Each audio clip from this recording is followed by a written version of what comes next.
প্রিয় viewers, doctor Sujan পেট কেয়ারের পক্ষ থেকে আপনাদের ঘাস চাষ করুন, লাভজনক খামার গড়ে তুলুন। আপনারা অনেকেই যে বিষয়টি নিয়ে সবচেয়ে বেশি সাফার করছেন এবং ভাবছেন সেই জিনিসটা হলো খাবারের উচ্চ মূল্য। এখন প্রতিনিয়ত যে দানাদার খাবারগুলো রয়েছে সেটার দাম বৃদ্ধি পাচ্ছে। যেখানে আপনার গরুর চাল লালন পালন করতে গেলে যে খাবার-দাবার সেটা প্রতিনিয়ত মূল্য বৃদ্ধি পাচ্ছে।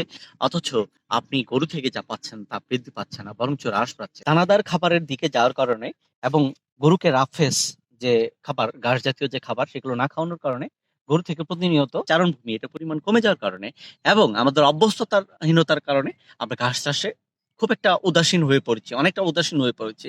যে কারণে আমাদের ঘাস চাষ নেই। অথচ আমরা উচ্চ মানের যে হাইব্রিড, ক্রস ব্রিড যেগুলো রয়েছে সেই ধরনের গবাদি পশুগুলো আমরা গুলো রয়েছে সেখানে আমরা আনার চেষ্টা করছি।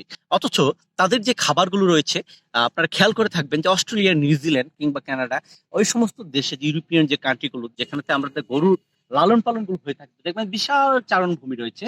গবাদি পশুগুলো সারাদিন ছেড়ে দিয়ে রাখা হয়। তারা ওখানে খাবারগুলো পায়। অতঃপর তারা ঘরে ফিরে আসে। তাদেরকে TMR, total mixed ration, silage, ঘাস খাওয়াইলে যে জিনিসটা হয় সেখানে প্রোটিনের যে প্রাণিজ প্রোটিন অর্থাৎ মাটি থেকে যে বিভিন্ন ধরনের নিউট্রিশনাল প্রোডাক্ট গুলো রয়েছে, নিউট্রিশন গুলো আছে অর্থাৎ আমাদের প্রয়োজনীয় যে পুষ্টিগুলো দরকার আছে সেগুলো মাটি থেকে গাছে আসে।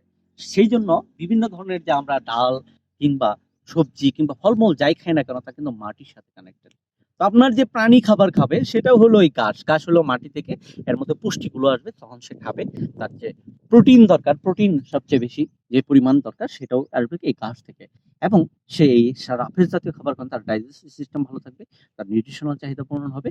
তখন কি হবে? আপনার প্রাণীটি ভালো থাকবে। অথচ আপনারা যেটা করছেন এই ঘাস চাষ বন্ধ করে আপনারা বিভিন্ন ধরনের দানাদার খাবার যেটা উচ্চ মূল্য, অতীব মূল্যবান যেটা ৳৪০ কেজি, ৳৬০, ৳৭০ কেজি এই ধরনের জিনিসগুলো খাওয়াচ্ছেন। তার যে একটি গরুর জন্য যে ১৫ থেকে ২০ লিটার দুধ দেয় যেখানে তার খাবার ঘাসের প্রয়োজন রয়েছে প্রায় ৩০ কেজির মতো।